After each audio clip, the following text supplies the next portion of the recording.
Bueno, pues muy buenos días tengan todos ustedes, también los que nos siguen en las redes sociales. El día de hoy vamos a tener una enseñanza que se quedó pendiente desde la serie, dos series atrás, y muchos me decían, hermano, ¿y qué pasó con esa enseñanza que iba a dar de empoderadas? Bueno, pues el día llegó, vamos a hablar acerca de esta enseñanza, empoderadas, en esta serie de Un Mundo en Confusión. Y muchos pudiéramos llegar a pensar que Satanás ha dejado de hablar al oído, no solo de la mujer, sino del hombre en general. Recordemos que una de las causas por las cuales la humanidad está como está es básicamente porque el ser humano escuchó la voz, ¿no?, del enemigo, la voz de Satanás representada ahí físicamente en la serpiente. Y bueno, de alguna forma, esa misma dinámica se sigue a través de tiempo realizando. Él sigue hablando a través de ideas, a través de ideologías, de enseñanzas, que de alguna manera buscan arruinar la mente del ser humano y en este caso arruinar la mente de las mujeres. Quiero primeramente enfatizar, no estoy a favor del sexo masculino ni a favor del sexo femenino, simplemente quiero hacer una exposición a la luz de la Biblia de esta pues ahora sí que nueva frase que yo empecé a escuchar mucho. De hecho, yo no tenía idea de a qué se refería, hasta que después de aquí mismo dentro de la iglesia y empecé a escuchar mucho este término de empoderadas. No, mira, en ese carro sí se ve bien empoderado. No, mira, tú eres una empoderada, ¿no? Que nosotras. Y yo dije, empoderada, ¿y qué quiere decir todo eso, no? ¿Qué será ese nuevo término teológico que están utilizando los cristianos? Y cuando ya empiezas a ver, pues te das cuenta que es otra vez, ¿no? El enemigo buscando seducir el corazón del hombre. Aunque déjenme decirles algo, en esencia, en pura esencia de la definición empoderar, no es malo. El asunto es que es como en todo.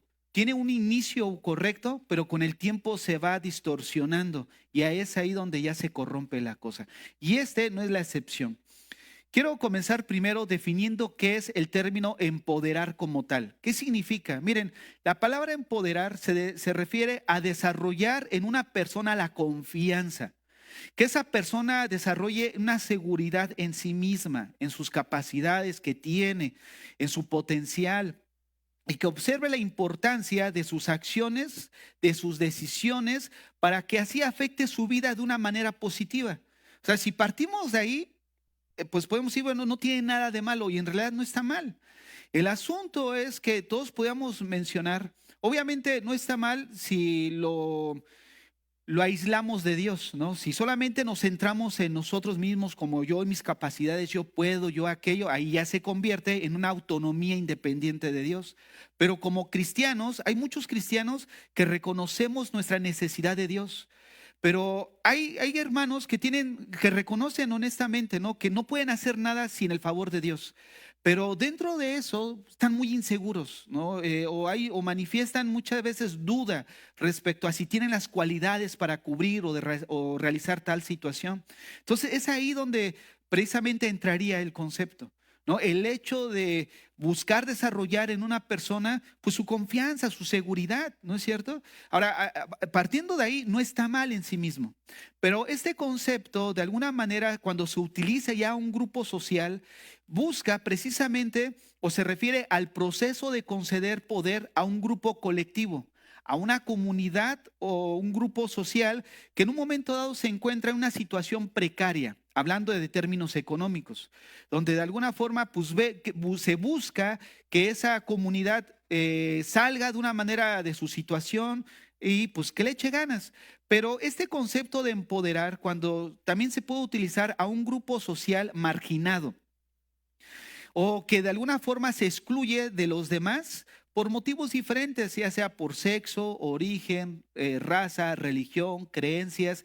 Y es ahí donde entra el grupo LGTB, donde de alguna manera buscan empoderar este grupo en el sentido de que tengan una condición de vida mejor, igualitaria a todos los demás. O sea, y ahí ya se empieza entonces a distorsionar la esencia correcta que de alguna manera tiene el concepto.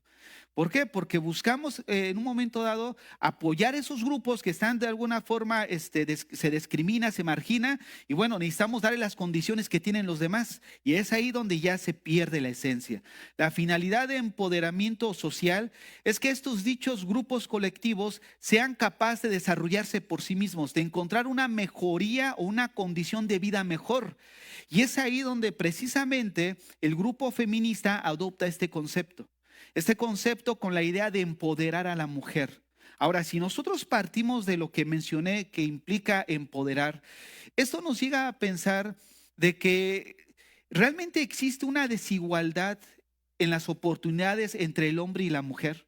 O sea, cuando nosotros empezamos a analizar algo, necesitamos verlo en el terreno de los hechos, de las evidencias. Porque muchas personas pudieran decir, tomar una postura, pero en base a lo que ellos piensan. Pero cuando nos basamos en los hechos o en la realidad, nos damos cuenta que al final sí ha sufrido las mujeres, pues una cierta distinción, ¿no? ¿A cuántas mujeres, por ejemplo, no les ha ocurrido de que hay un puesto de trabajo y escogen al hombre, ¿no? O incluso desarrollan un trabajo que desarrolla el hombre, pero le pagan más al hombre? Ahora, una de las cosas que yo quiero aquí plantear es ver que realmente pudiera haber una desigualdad, pero también ocurre en los varones, en ciertas situaciones, pero ocurre. Y el asunto a esto es ver cuál es el conflicto, de dónde viene y cuál es la solución. Ahora, quiero partir para que tengamos un punto así más objetivo de esto, de las tres culturas que jugaban un papel importante en los tiempos bíblicos. Por ejemplo, la cultura griega. Recordemos que la cultura griega jugó un papel predominante en esos tiempos. De hecho, hasta ahorita todavía es considerada, ¿no?, como la cuna de los grandes filósofos. Y uno de ellos es Aristóteles. Este Aristóteles tuvo una gran influencia en la Europa medieval, pero fíjense lo que él consideraba de lo que era una mujer. Él dijo acerca de la mujer no era más que, sí, la mujer no era más que un hombre incompleto y débil, un defecto de la naturaleza. Y ese era una persona filósofa de gran saber. Imagínate el concepto que tenía. La cultura griega consideraba a la mujer, o fue considerada como un ser sin terminar, al que había que cuidar, proteger y guiar, lo que implicaba su sometimiento total al varón y su alejamiento de la vida pública. Ahora, ellas terminaban su educación cuando llegaban al matrimonio. Una vez casadas, el marido la recluía a su esposa dentro de la casa en un lugar muy apartado, aislándola en un momento dado de la vida social que él llevaba. En Roma, hacia grandes rasgos, la condición social que vivía la mujer no varió mucho. O sea, siempre fue un ser inferior al que de alguna manera había que tutelar, dirigir, utilizar.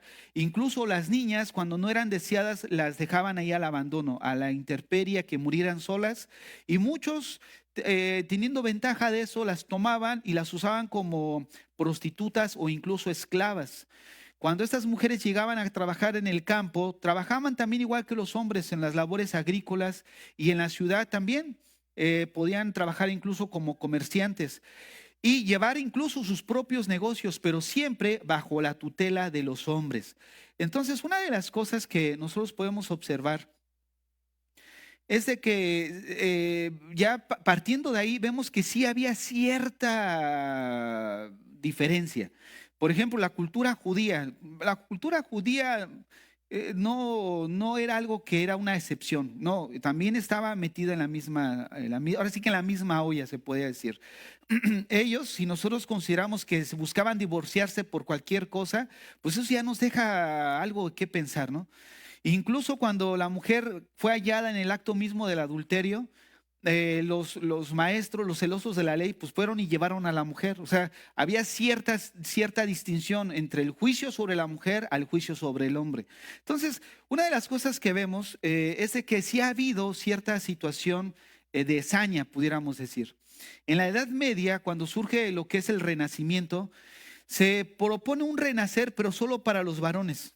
Los varones realmente ven una mejoría en su época debido a las posibilidades que ellos empiezan a tener en su educación y en sus labores, donde las mujeres fue todo lo contrario. Ellas no pudieron acceder a la educación e incluso la universidad se excluía a las mujeres y el saber pasa solamente a ser el patrimonio del varón. Ahora, vuelvo a lo que comentaba al inicio. ¿Realmente existe una desigualdad de oportunidades entre el hombre y la mujer? O sea, ¿realmente hay una igualdad de oportunidades? ¿Realmente la mujer ha sufrido abuso por ser mujer? Miren, ciertamente sí ha ocurrido, pero también vuelvo a repetir, ¿no? También se ve en el grupo de los varones que ha sufrido también o ha tenido incluso que lidiar con otras cuestiones que al final también hay pues ciertas situaciones de desventaja, ¿no? Son los que van a la guerra, son los que de alguna manera también se enfrentan a situaciones diferentes que la mujer, pero hay cierta violencia. Pero el asunto aquí, de lo que estamos hablando, es de cómo de alguna manera el hombre se ha sañado con la mujer específicamente. No de que si uno ha sufrido y el otro no ha sufrido. No estamos hablando del conflicto que existe entre el hombre y la mujer, entre la mujer y el hombre. De ese es el punto de lo que quiero hablar. ¿Por qué? Porque si partimos de que si la mujer ha sufrido abuso por causa del hombre, pues sí. Incluso yo creo que muchos de nosotros, la experiencia personal, no sé a cuánto les tocó, ya sea nosotros mismos ya siendo adultos, a ver a nuestros padres, al papá abusando de la mamá. ¿A cuánto les tocó ver esa escena donde el papá golpeaba a la mamá enfrente de los ojos de nosotros? O incluso, ¿no? Historias del abuelo. Yo tengo algo por ahí que me comentaba mi esposa, cómo su abuelo le quemaba los cigarros, la colilla de cigarros en los brazos a su abuela. Y de alguna manera vemos toda esta situación. O sea, hay cosas que no podemos nosotros cerrar los ojos. O sea, es una realidad en la que estamos. El asunto es de dónde surge todo esto. ¿Dónde surge este conflicto que estamos viviendo? Ahora, el movimiento feminista al principio tuvo buenos ideales. De hecho, sus propósitos eran honestos. Eran buscar una igualdad social en donde todos tuvieran los mismos derechos. El derecho a votar, el derecho al mismo salario, después de que desarrollan el mismo trabajo, ¿no? Mismo trabajo, hombres y mujeres, mismo salario. A gozar de las mismas oportunidades. Entonces, de ahí que el empoderamiento feminista se refiere a la acción o el efecto de empoderar a la mujer, de ayudar a un grupo social que de alguna manera se ve restringido en ciertas oportunidades y buscar su igualdad. O sea, en un momento dado partiendo, vemos que es un principio bueno con el que inició. Empoderar es hacer poderosa en el buen sentido o fuerte a una mujer o a un grupo social femenino desfavorecido. Pero vuelvo a repetir, algo bueno se empieza a distorsionar con el tiempo. La pregunta aquí que quiero que analicemos es, ¿de dónde surge todo este conflicto entre el hombre y la mujer? Porque de alguna manera vemos que el conflicto está entre dos sexos, entre el hombre y la mujer y el hombre. ¿De dónde surge este conflicto? Miren, la Biblia solamente es la que nos da la respuesta a esto. ¿De dónde surge? ¿De dónde surge tantos divorcios? Porque al final el resultado de un divorcio es el resultado de una guerra previa entre un hombre y una mujer. ¿De dónde surge esa rivalidad? ¿De dónde surge esta lucha por el dominio, por el poder? Y la Biblia nos dice que es el resultado de la maldición por el pecado del hombre. O sea, viene a ser el juicio de Dios. Si nosotros vamos a Génesis capítulo 3, verso 16, Génesis 3, 16, vamos a leer ahí y vamos a ver de dónde surge todo esto.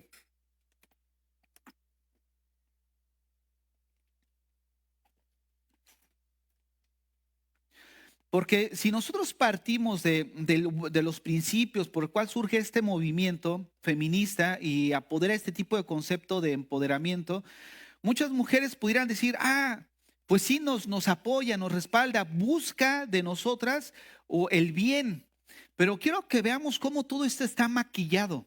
O sea, en realidad tuvo un buen inicio, pero al avanzar el tiempo se va distorsionando de ese buen principio y entonces empieza solamente a ser maquillado y ya empieza a buscar solamente Pues satisfacer un deseo pecaminoso. Y ahorita vamos a ver por qué. Vean lo que dice.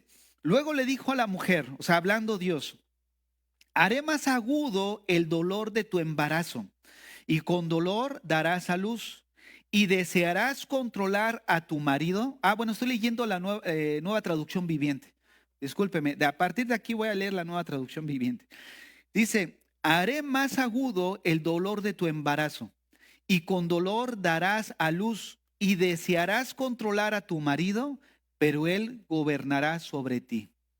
¿Cómo, cómo se dio esto? Bueno, recordemos que a la desobediencia de Dios, como hemos dicho, el hombre se escogió antes que hacer la voluntad de Dios y esto fue el resultado, donde el deseo de la mujer era buscar controlar al marido. Ahora, déjenme decirles, hubo por ahí en la primera enseñanza que dimos, en tiempos peligrosos, creo que fue la enseñanza de feminismo, cosas así, donde alguien escribió que no, este texto no se refiere a que la mujer busca controlar al hombre.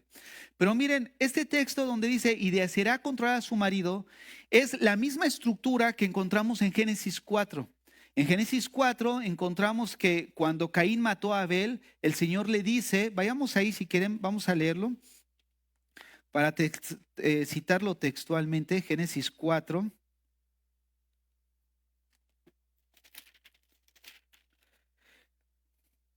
Verso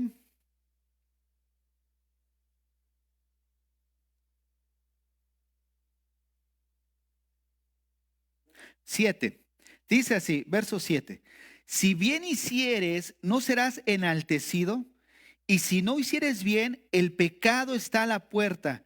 Con todo esto, a ti será su deseo y tú te enseñorearás de él. Esta misma estructura es la que vemos aquí en Génesis, donde dice, y deseará controlar a tu marido. O sea, habla de un deseo que busca controlar. En este caso, vemos la lucha donde dice el verso 7, el pecado está a la puerta. Con todo esto, a ti será su deseo y tú te enseñorearás de él. O sea, habla de un deseo de controlar. Bueno, este es el mismo principio que encontramos aquí en Génesis 3, cuando dice que la mujer desearía controlar a su marido. O sea, que al final de cuentas la esencia es de que la mujer va a buscar la forma de salirse o buscar la forma de hacer su propia voluntad sin considerar esa relación de unidad. ¿No? Y no solamente es el hecho de ir en contra de lo que el marido dice, sino ya vemos cómo el pecado entra en un conflicto, porque no solamente daña el diseño que Dios había preparado para la mujer, también daña el diseño que Dios había preparado para el varón, donde dice, y él gobernará sobre ti. Todo lo que acabo de narrar desde la cultura griega, romana, judía y nuestra edad moderna, es el resultado de qué? De esto, del mal gobierno que ha hecho el varón en contra de qué? De la mujer. O sea, de alguna forma vemos cómo ambos sexos, tanto el hombre como la mujer, están viviendo una consecuencia debido a qué? A la desobediencia de Dios. ¿Cuál es el resultado de este conflicto que vivimos en la actualidad? Es el pecado. El pecado que habita en el corazón del hombre como de la mujer. Y es ahí donde nosotros necesitamos ver que no cabe duda de que el pecado trajo cambios entre la relación entre el hombre y la mujer. ¿No has visto sobre todo esos divorcios, esas situaciones de problemas en el hogar? ¿Dónde radica el problema? Dice ahí Santiago que las luchas salen de nuestras propias concupiscencias, los problemas. ¿De dónde vienen las guerras? ¿No vienen de ustedes mismos? O sea, el asunto es, no es que el problema es que no es de que no tenga, porque que hace una pausa para pensar bien mis ideas.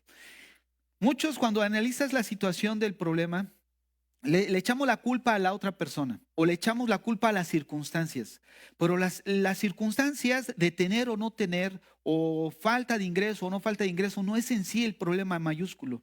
El problema mayor se encuentra aquí en el corazón del hombre.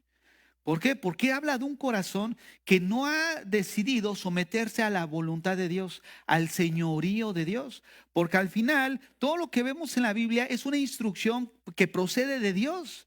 Si Dios nos habla a nosotros como ciudadanos que debemos de someternos a las leyes de una sociedad, o sea, yo no me someto a la sociedad porque al final, bueno, Sabes que te van a multar, ¿no? Te vas a meter en problemas. Pero ya como cristianos, nuestros ideales van más allá de eso. Yo me someto porque el Señor me dice que yo lo debo de hacer. ¿No es cierto? Entonces, ese es el mismo principio que rige el matrimonio, ¿no? Y ahorita vamos a ir, incluso les quiero leer un poema que tiene relación con lo que estoy diciendo. Dice así, hablando del tema, dice, es un error sujetarse, porque siendo mujer no eres inferior. No toleres la opresión. ¿Y qué? Lo mejor es soltarse. Fíjense nada más cómo este poema busca de alguna forma alimentar eso en el corazón de la mujer.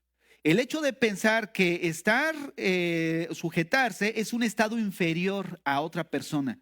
¿Por qué? Porque nosotros lo deducimos de esta manera. Jesucristo se sujetó al Señor, pero Él nunca fue inferior a Él nunca dejó de ser Dios, ¿no? Y de esa misma manera vemos cómo a lo largo de la enseñanza, el hecho que nos sujetemos a una autoridad o a alguien no implica inferioridad. Y es algo de lo que nosotros debemos de observar. Todos nosotros como seres humanos, hombres y mujeres, fuimos formados a la imagen de Dios. Eso implica que a lo que nosotros nos da valor no es el hecho que tú seas mujer o seas hombre. Lo que nos da valor es el hecho que fuimos creados a la imagen de Dios. Y eso es realmente lo que nos da valor. No hay muchas mujeres que se sienten a lo mejor inseguras, pues porque no tienen la altura de tal famosa, no tienen las mismas medidas de tal famosa que ponen ahí como el prototipo de una mujer, o de igual manera los hombres. No, bueno, no me siento inseguro porque si ves mi cuenta bancaria, pues no alcanzo ni los $100. O sea, eso no nos debe de dar seguridad. Lo que nos da seguridad es que somos hechos a la imagen de Dios. Eso es sí el punto de partida. Lo que en cierta forma debe de darnos a nosotros la seguridad en nuestro proceder. El hecho que Dios está con nosotros. Ahora, la mujer, según Génesis 3:16, buscaría controlar, salir del gobierno del varón. Y por su parte, el varón haría mal uso del gobierno, de su responsabilidad para con la mujer. Aquí surge una pregunta y es la siguiente. ¿Es el empoderamiento femenino la respuesta a la condición de la mujer? Porque a todo lo que estamos viviendo y lo que mencioné, como respuesta es precisamente el movimiento feminista. ¿Es este movimiento la respuesta a la condición en la que se encuentra la mujer? Bueno, para el mundo, pues es a lo que pudieran aspirar nada más. Pero para nosotros, cuando ya conocemos al Señor, nos damos cuenta que no es así. La respuesta a la condición en la que vive la mujer es el Evangelio. Porque el problema de todo esto se encuentra en el corazón del hombre. Y el único que puede tocar y transformar el corazón de esa persona es Dios a través del Evangelio. Entonces, una de las cosas que vemos es que el empoderamiento femenino lleva a la mujer a actuar sin límites. Ahora, quiero aquí plantear unas ideas. Que es bueno que la mujer se preocupe por su vida personal. ¿No es cierto? O sea, es bueno. Es bueno que la mujer busque mejorar su vida laboral, sobre todo en estos tiempos en los que ya un solo salario no alcanza, ¿no? Se requiere muchas veces el trabajo de los dos. Es bueno mejorar incluso su vida laboral, que encuentre su identidad en ese sentido como mujer, pero dentro de los límites que Dios ha establecido para ella. Todo lo que busque incitar a la mujer que sale de los límites establecidos de Dios, al final de cuentas se convierte en una rebelión en contra del diseño de Dios y distorsiona la imagen de Dios en la mujer. Fíjate hasta dónde hemos llegado. Ahora que fui precisamente a Arizona, yo le compartí a mi esposa que estábamos sentados y de repente sonó las alarmas del aeropuerto. Y todos ya están ciscados, sobre todo ahorita en la situación, todos así mirándose y de repente empezó a hablar el radio, después otra vez y no era una falsa alarma, ¿no? Pero yo estaba ahí viendo mi computadora y llegaron dos policías, pero son de esos policías que sí imponen, ¿no? Así grandotes y todo. Yo estaba y estaban a mi lado, ¿no? Yo seguía y entre reojo miré y dije, este policía sí está fuerte. No sé cómo volteó y lo tenía de espaldas. Y yo lo veía así impresionante. Pero ya cuando estábamos ya subiendo, le digo a mi hija, vamos a formarnos ya para salir. Y cuando veo, era una mujer. Yo me quedé así, wow, esa me agarra, me deshace. No, hermanos, era impresionante su físico. Vean cómo de alguna manera se empieza a distorsionar la imagen de Dios en la vida de una mujer. O sea, se distorsiona totalmente. Pues de esa misma manera se distorsiona cuando tú guardas una feminidad física, pero no nos sometemos a la voluntad de Dios. Es igual. Muchas veces como varones nos desfiguramos la imagen de Dios en nosotros y no necesariamente porque te vistas como mujer, sino puede ser un varón como tal, pero al final, fuera de un comportamiento que el Señor nos manda, distorsionamos la imagen de Dios en nosotros. Entonces, todo lo que busque incitar a la mujer que sale de los límites establecidos por Dios, se convierte en una rebelión y una distorsión en contra de Dios. El movimiento feminista, hermanas, no representa la feminidad bíblica. O sea, sus ideales, sus valores no son los que están en las escrituras. De hecho, anteriormente yo les decía que una de sus fundadoras, Simone de Beauvoir, de alguna forma casada con el filósofo francés Jean-Paul Sartre, ellos tuvieron una relación de amorío, pero ellos decidieron tomar 3 principios en su relación que corresponde precisamente a un antagonismo bíblico. Porque ellos dijeron, ¿sabes qué? Vamos a tener una relación, pero no nos vamos a casar. ¿Y qué dice la Biblia? Dejará el hombre a su padre y a su madre, se unirá a su mujer y serán una sola carne. Instituyó el matrimonio. Y ellos dijeron, no matrimonio. Posteriormente, ¿qué dijeron? ¿Sabes qué? No hijos. No tuvieron hijos. Y en las escrituras no necesariamente fue el diseño de Dios, el matrimonio para la procreación, pero fue uno de los propósitos, ¿no? La procreación, sobre todo para poblar la tierra. Y ellos dijeron, no hijos. Y en tercer lugar, ellos dijeron, ¿sabes qué? Si tú te quieres meter con aquel, no hay problema. Yo me meto con aquella, no hay problema. Una unión, pero donde hay cierta libertad.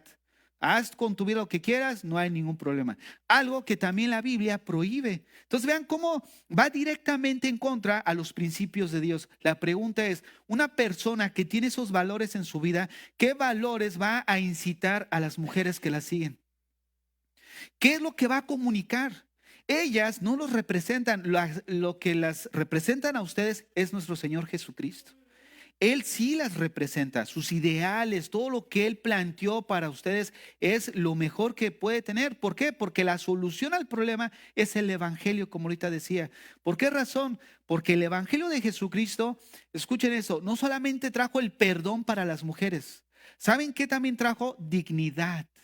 Dignificó a la mujer, la colocó en el lugar correcto. Porque mira lo que acabo de decir de todas las culturas de los tiempos bíblicos, el concepto que tenían de la mujer. Ahora viene Jesucristo y le da el lugar a la mujer en una cultura que era opresiva ante la mujer. Imagínate, viene nuestro Señor Jesucristo y le da el lugar correcto. De ahí echamos en tierra todos esos pensamientos feministas donde llegan a pensar que Dios es un Dios machista, porque solamente busca y beneficiar al hombre y no se dan cuenta lo que Jesucristo vino a hacer, vino a dignificar a la mujer. Si Jesucristo hubiera sido como ellos, les hubiera dicho, apedréenla. ¿No es cierto? Pero él ¿qué dijo? No solamente perdonó su estado, sino dijo, ve y no peques más. A la mujer samaritana, ¿qué le dijo? Vean nada más, me impresiona, hermanos, el tacto que tuvo el Señor siempre con las mujeres. Fíjate nada más con la mujer que iban a apedrear. Oye, ¿dónde están los que? No, yo tampoco te juzgo. Ve y no peques más. Con la mujer samaritana, el texto es bien claro, salía a tales horas. ¿Por qué salía a tales horas? Lo más seguro, dicen algunos, que esa era la hora en la que ya todas las mujeres que salían con su cántaro al pozo por agua, era donde no había nadie. Entonces ella iba sola para no sufrir la discriminación social. Mira, ahí va aquella. Sí, ella va 5, ¿no? ¿Ya te enteraste que el último no es su marido? O sea, ¿te imaginas? Y entre mujeres. Ahora, va ella y baja el Señor. Y cuando trata con ella, ¿qué le dijo? No la trató de acuerdo a cómo lo trataba su círculo social. Sino le dijo, oye, llama a tu marido. ¿Por qué no le dijo, oye, tú eres una pecadora y con el que estás ni siquiera es tu marido, te pasas, ya llevas tantos? No, él dijo, llama a tu marido. ¿Por qué? Porque el Señor con una pregunta quería ubicar a la mujer en la condición en la que estaba. Oye, estoy mal. Dice, no tengo marido. Bien has dicho. Porque 5 has tenido y el que ahorita no es tu marido. Pero el Señor no levantó el dedo acusador, sino al contrario, ministró y restauró. ¿Por qué? Porque vino a dignificar a la mujer al lugar en el cual Dios la había diseñado. Dios dice la Biblia en Génesis que creó al hombre y a la mujer a su imagen. La mujer no es más a la imagen de Dios que el hombre más a la imagen de Dios. Ambos somos a la imagen de Dios e incluso ellas son coherederas junto con nosotros de las maravillas que Dios ha traído a nosotros. Y la palabra coheredera implica que va a tener los mismos beneficios de la herencia que Dios nos ha dado a nosotros como varones. ¿No les alegra eso, hermanas? No, yo creo que no, están muy apagadas. Lo están procesando. Vean lo que dice Primera de Pedro, capítulo 3, verso 7. Ni un amén, dijeron, ¿no? Como decía un pastor, te perdiste el buen lugar donde colocar un amén fuerte. Ahora, miren, nosotros como hombres, si amamos a Cristo, necesitamos entender que ellas son coherederas con nosotros. Vean lo que dice Pedro. De la misma manera, ustedes maridos tienen que honrar a sus esposas. Honrar a sus esposas. Cuando uno viva con su esposa y trátela con entendimiento. Fíjate qué interesante esta palabra, entendimiento. Esto implica el hecho de que si tú la ves ahí, hay tiempos en la mujer donde se la pasa llorando, no sabe ni lo que tiene, ¿no? Y ahí se complica porque ella no sabe lo que tiene y uno tampoco. Entonces, ¿qué hacemos, no? O sea, no sabe ni lo que pasa, por qué está así. Y déjame decirles algo. Dice con entendimiento. ¿Qué implica con entendimiento? Ay, otra vez estás ahí. No, ya, otra vez, ya sé, ¿no? No, dice con entendimiento. O sea, tratarla de acuerdo a la situación en la que está. Hay veces donde necesitamos tratarlas con suavidad y hay otras veces donde necesitan una palabra firme, pero incluso pues, envuelta de amor, ¿no? Con delicadeza, pero con firmeza. Ahora, continúa diciendo el texto, ella podrá ser más débil, pero participa por igual del regalo de la nueva vida que Dios les ha dado. Trátala como es debido. Escucha esto.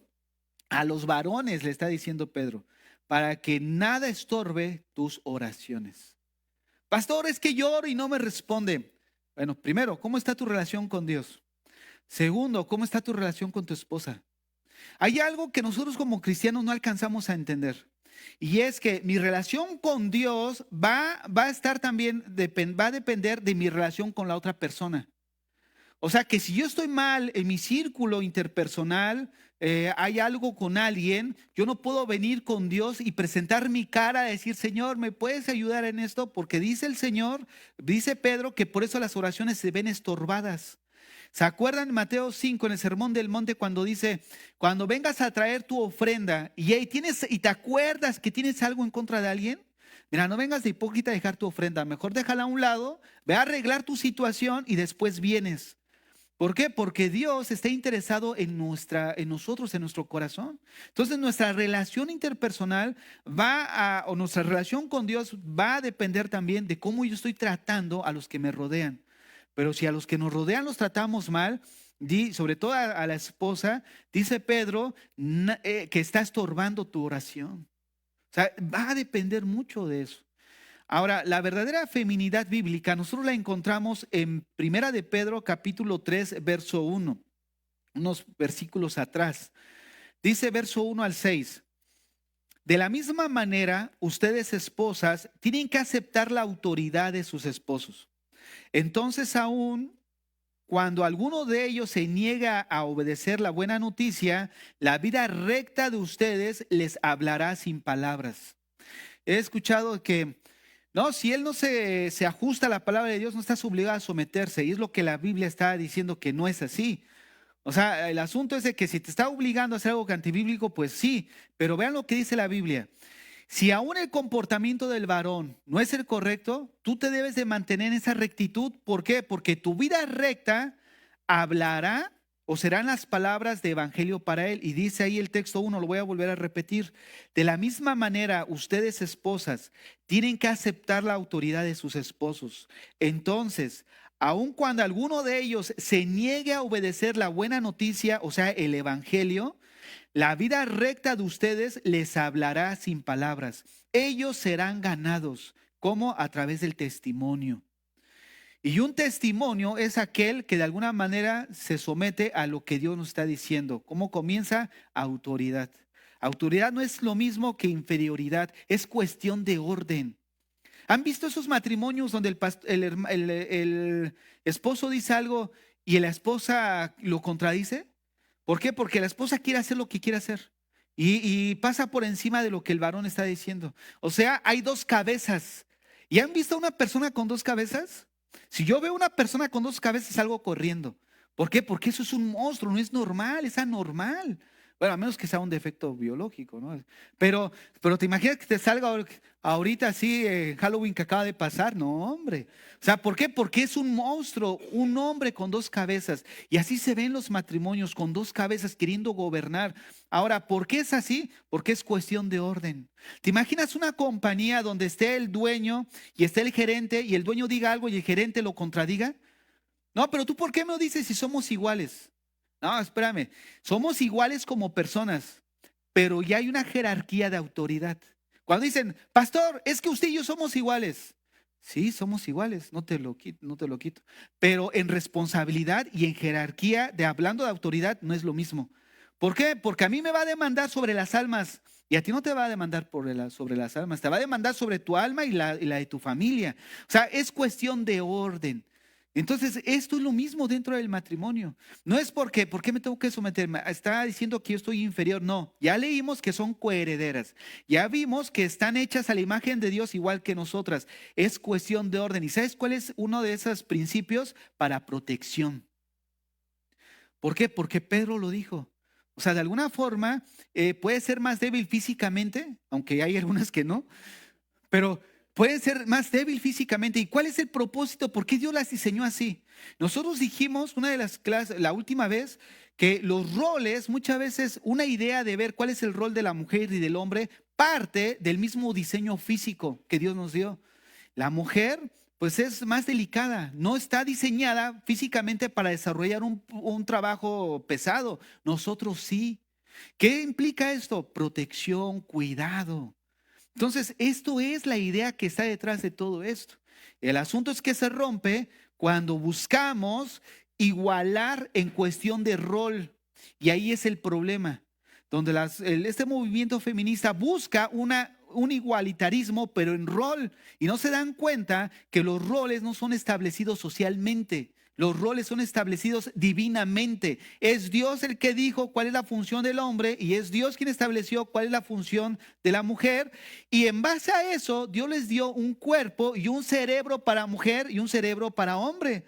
O sea, no hay coincidencia, o sea, no hay nada que sea, que haya salido así, porque hay por arte de magia. Salió un chango, otro chango y al final salió otro tercer changuito, ¿no? Porque ahí descubrieron que haciendo cosas se reproducían. Hermanos, no es nada de eso. O sea, en realidad, todo el diseño de Dios hay un propósito y se ve la sabiduría de Dios en él. Ahora, vayamos al verso 3. No se interesen tanto por la belleza externa. Fíjate nada más. Los peinados extravagantes, las joyas costosas o la ropa elegante. ¿Cuál es el ideal de toda mujer? Pues la que presentan en las televisiones, las que presentan en la telenovela. Ahora, no está mal que tú te hagas tu retoque, tu cuidado, no está mal. Pero ¿cuál es la intención que está detrás de eso? ¿Ser como la que ahorita está ahí de moda? Cuando se mira eso, ya se pierde todo. Pero Pedro aquí está diciendo que eso no debe ser el ideal para una mujer. Dice el verso 4, en cambio, vístanse con la belleza interior, la que no se desvanece, la belleza que de un espíritu tierno y sereno, que es tan precioso a los ojos de Dios. ¿De qué sirve? Ay, mira qué mujer tan extravagante, mira, bien vestida y todo, pero si tiene una lengua, o mete constantemente en problemas al marido, o no considera al marido. ¿No? Hay mujeres de cierta forma que no siguen la instrucción divina, no de ser ayudas idóneas. Y ahí se convierten en ayudas erróneas. ¿Por qué? Porque el buscar controlar al varón no solamente implica decir lo que en cierta manera tiene que hacer él, sino sutilmente son sagaces para controlar y manipular. ¿No es cierto? Tienen así que sus secretos para poder hacerlo. Yo quiero tal cosa, ya sé cómo lo voy a conseguir. No, y habla de una manipulación. ¿Por qué? Porque manipulan al hombre. Y eso también implica eso, buscar controlar.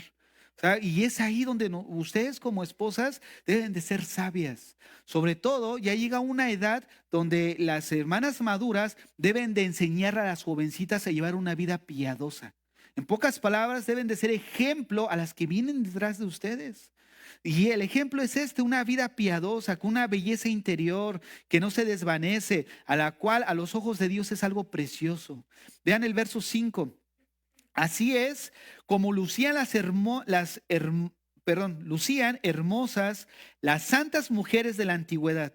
Ellas confiaban en Dios y aceptaban la autoridad de sus maridos. Como hombres debemos de cumplir nuestro rol.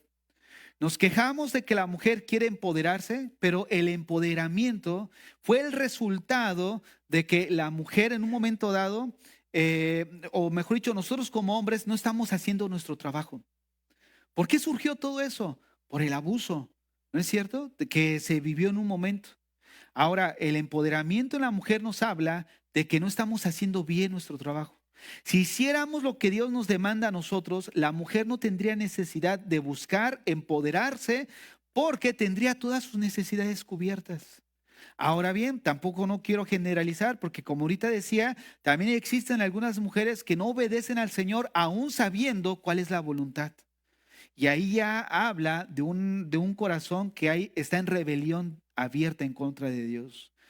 Miren, este movimiento le ofrece a la mujer una realización fuera del diseño de Dios.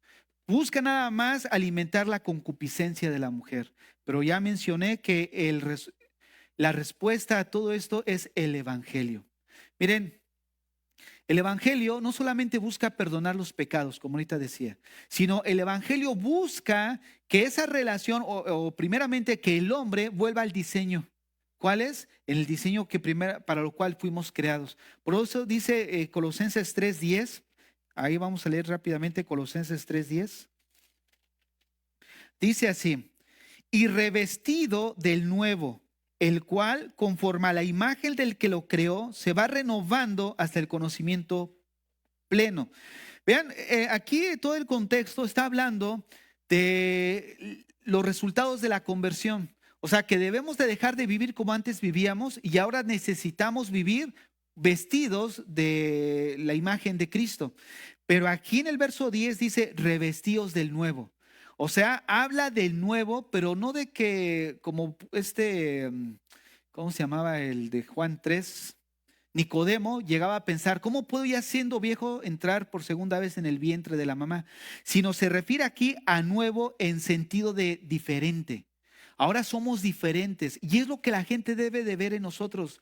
Mira, ahora ya es diferente. Antes tomaba, antes se la pasaba aquí y allá y ahora vemos un cambio total en su vida. Entonces, cuando aquí habla de revestidos del nuevo, está hablando de que manifestemos en nosotros una vida diferente como resultado del poder de Dios. Y continúa diciendo, el cual, conforme a la imagen de Dios, del que lo creó, se va renovando. ¿Qué quiere decir? Que a esa misma imagen a la cual que es Dios y que Él nos cambió, el propósito es que vayamos manifestando un cambio de tal manera que reflejemos en nosotros las características de aquel que nos creó, o sea, Dios. ¿Cuál es el propósito entonces del Evangelio? No solamente perdonar nuestros pecados, sino buscar una transformación en nosotros. Y ese es el mismo propósito dentro del matrimonio. Si Dios cambió el corazón de ese hombre, Dios cambió el corazón de esa mujer, el propósito es al diseño de Adán y Eva. ¿Cuál? Una armonía, una unidad. Y esto se hace a través de un trabajo intencional, donde nosotros dejamos de ser orgullosos, pensar en nosotros mismos, egocéntricos, dejamos de pensar que somos el ombligo del mundo para empezar a girar en las necesidades de la otra persona. porque para eso nos casamos. Hace tiempo yo les decía, muchas veces a la falta del entendimiento divino, pues nos casábamos de una manera egoísta. Porque es bonita, es bonito, ¿no? Pues mira, sí tiene y ese sí me va a cuidar. O sea, era egoístamente. ¿Por qué? Porque pensamos solamente en nuestras necesidades, que sean cubiertas.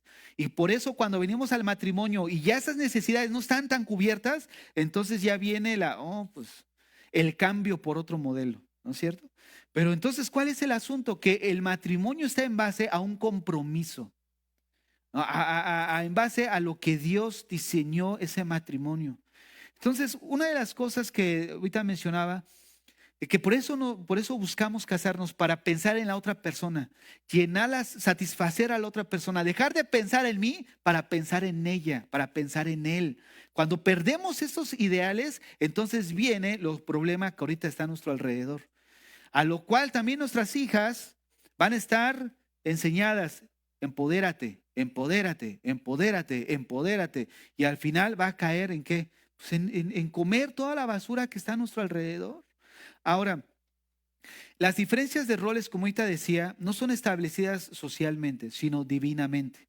Continuando con el poema que hace rato mencionaba, quiero acabar de leerlo en su totalidad. Dice así: ella escucha con atención, piensa por un momento, sabe que hay un error, detectó una falacia, porque la sumisión no hace menos al sumiso, y estar subordinado no supone estar oprimido ni dominado. Además, recuerda que ella misma a sus padres se sometió, y eso no la hizo menos, ni su libertad comprometió. Sujeción no es inferioridad ni privación de libertad.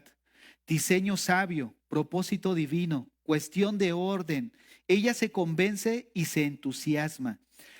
Pedazo de idea pensó, se puso de pie y luego, con corazón contento, al cielo aplaudió. Allí va, joven, mujer, anciana, ella, empoderada desde arriba, gozosa y libremente se sujeta para que Dios le diga bella. Y ese es, hermanos, ese es el diseño de Dios para ustedes, hermanas.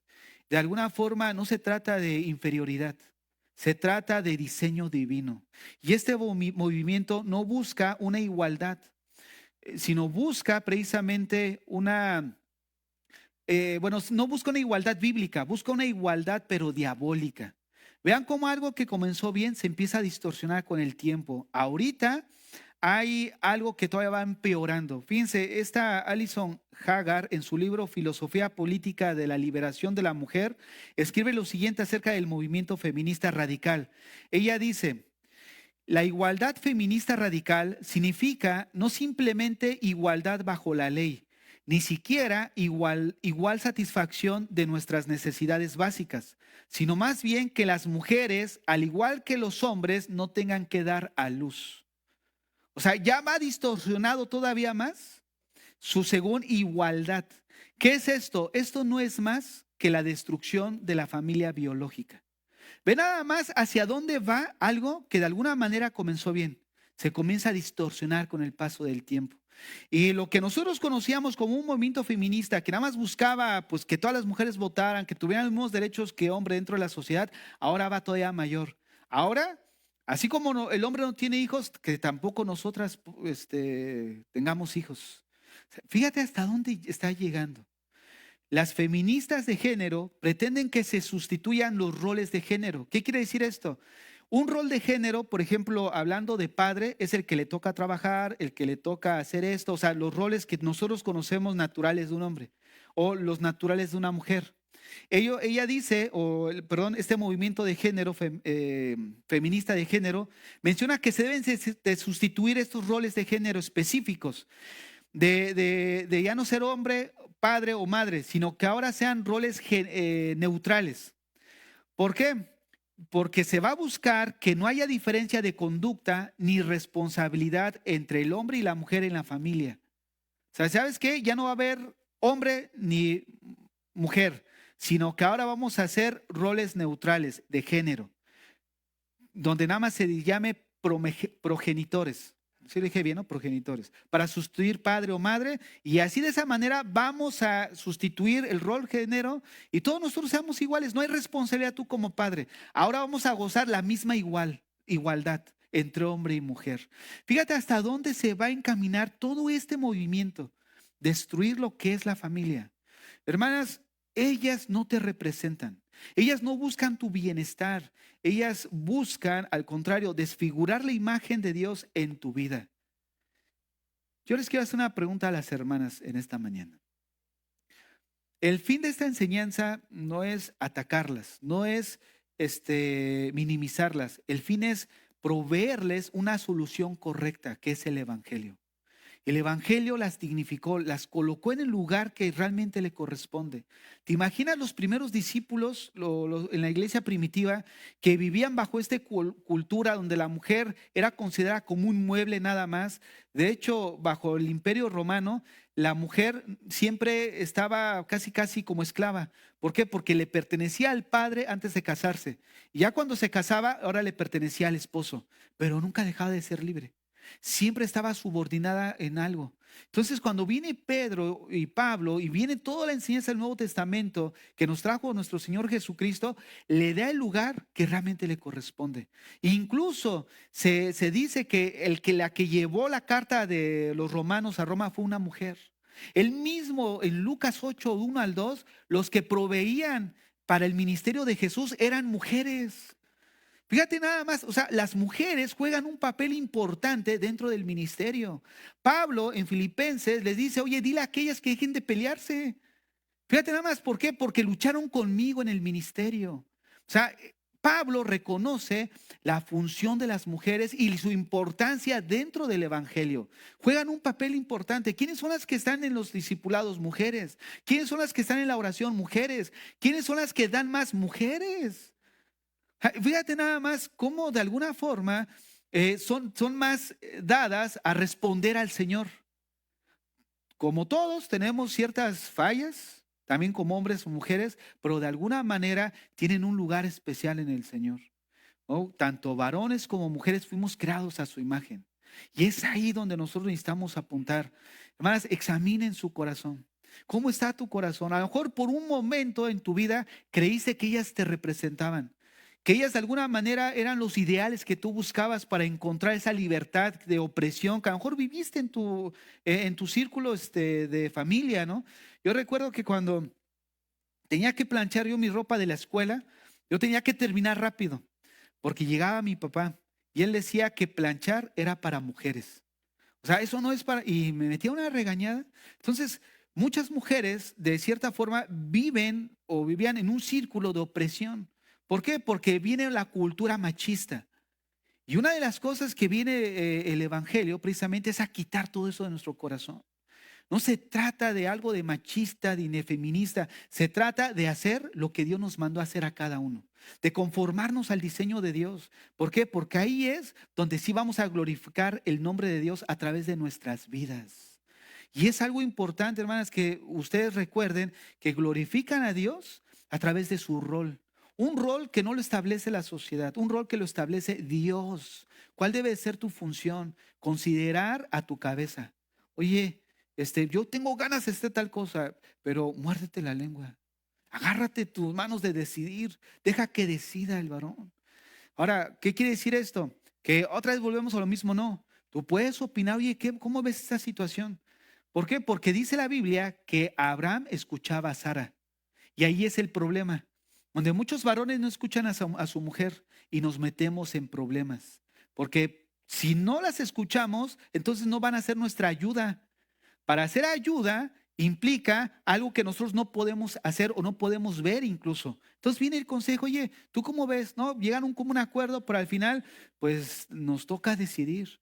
Pues estamos en común acuerdo, bueno, ya no hay problema cuando estamos en acuerdo los dos. El problema se complica cuando él tiene una decisión y ella tiene otra decisión. Ahí es donde tienes que desconfiar en el Señor. Deja que tu esposo tome la decisión. Y muchas veces nos vamos a equivocar, hermanas. Si nos vamos a equivocar. Yo me he equivocado muchas veces, pero solamente así aprendemos. Si no dejas que se equivoque el varón, mira, Así aprendemos. Pero tampoco no digas, te lo dije, te lo dije. No, con amor. ¿Sabes qué? Bueno, pues no importa, vamos a echarle ganas. Vas a aprender, ¿no? Vamos a aprender, porque esto es como lo de los padres. Aprendemos como en la marcha, ¿no? En la marcha vamos aprendiendo. Cierra tus ojos ahí donde estás. Señor, en esta mañana, estos son temas, Señor, que de alguna forma causan siempre un punto de discusión, un punto de... Cada quien tiene una opinión distinta, Señor, pero venimos a escuchar tu consejo. ¿Qué es lo que la Biblia dice? ¿Qué es lo que tú nos muestras en la palabra de Dios? Y sobre todo, Señor, sacar a la luz lo que como cristianos entendemos que no procede de ti. Hay movimientos que no proceden de ti, Señor, que parecen buenos, pero que al final terminan en obras malas, Señor. Te ruego por mis hermanas que están aquí presentes, que si en algún momento, Señor, ellas han sido tratadas injustamente, han sido abusadas, que tú ministres su corazón, Señor. Pero también a los varones, si en algún momento, Señor, han sentido el pesar de haberse equivocado. Ya como cristianos viene ese pesar de haber tratado a nuestras esposas mal. Te ruego que tú también traigas ese consuelo a sus corazones, Señor. Ciertamente venimos hombres y mujeres a tus pies, hechos trizas, Señor, hechos pedazos, Señor. Sin una identidad, sin ningún camino, sin luz. Nos encontramos mal a tus pies, Señor. Pero ahora tú nos tomas, nos construyes, reconstruyes, Señor. Haces una labor en nosotros, en nuestro corazón, en hombres y en mujeres. Y ahora esos matrimonios, Señor, que estaban en conflicto, tú los puedes restaurar y sanar, Señor. Y aún esas mujeres que vienen, Señor, que se encuentran solteras, pero vienen siendo víctimas, Señor, también de situaciones difíciles en el lugar donde proceden. Tú sanas corazones, Señor. Tú restauras vidas, Padre. Señor, te rogamos que esta palabra, Señor, sea un punto de aliento, un alimento que llene el corazón de mis hermanas, Padre. Que ellas puedan ver que no es porque el varón sea más o ellas sean menos.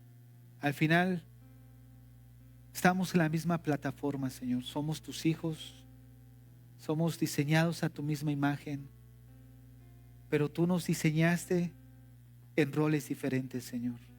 Y esas diferencias no deben de ser un punto de división, sino deben de ser un punto de unidad, Señor. Un complemento, Señor, el hombre y la mujer. La mujer tiene dones, talentos que nosotros no tenemos y viceversa, Señor. Pero al unirnos, hacemos un complemento y un equipo magnífico, Señor. Una unidad, Padre, en la cual ahora buscamos que en esa unidad seamos bendecidos por ti, Señor. Que no nos dejemos guiar por lo que vemos a nuestro alrededor. Que no nos dejemos guiar por esas corrientes que de alguna manera manifiestan ideas que parecen buenas, Señor, pero que al final siempre hay error en ellas. Hay verdad y mentira, Señor, que de alguna forma nosotros como cristianos necesitamos discernir, Señor. El saber que tú has venido, trajiste un evangelio que no solamente perdona el pecado de la mujer, sino también la restaura, les diste dignidad, las colocaste en un lugar, Señor, preciado. Y te pedimos que tú les bendigas, Señor, que tú guardes la vida de mis hermanas, la vida de las niñas que están ahí atrás, Señor, que de alguna manera van a comenzar a vivir y a crecer en este mundo, donde van a ser bombardeadas, Señor, de todas estas ideas, donde van a querer quitar la imagen tuya para poner otros ideales, Señor. Te rogamos que guardes sus corazones, que nos dé sabiduría como padres a dirigirlas, a tratarlas, pero sobre todo, Señor, que dentro de esta relación de los que están aquí casados, nuestros hijos puedan ver el amor que tú tienes para con la iglesia, reflejada en el amor que nosotros como varones tengamos hacia nuestra esposa. Danos sabiduría, Señor, a nosotros como varones, a vivir sabiamente con aquella mujer que pusiste a nuestro lado. Danos sabiduría para vivir sabiamente, Señor.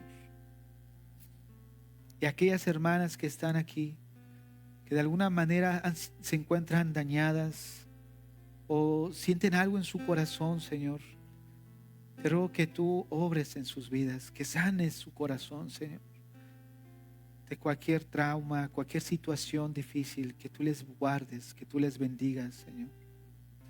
Ten misericordia de ellas, Padre. Ten misericordia de nosotros. Ciertamente no es fácil, Señor, llevar en obediencia lo que tú nos demandas a nosotros, pero confiamos en ti, Señor.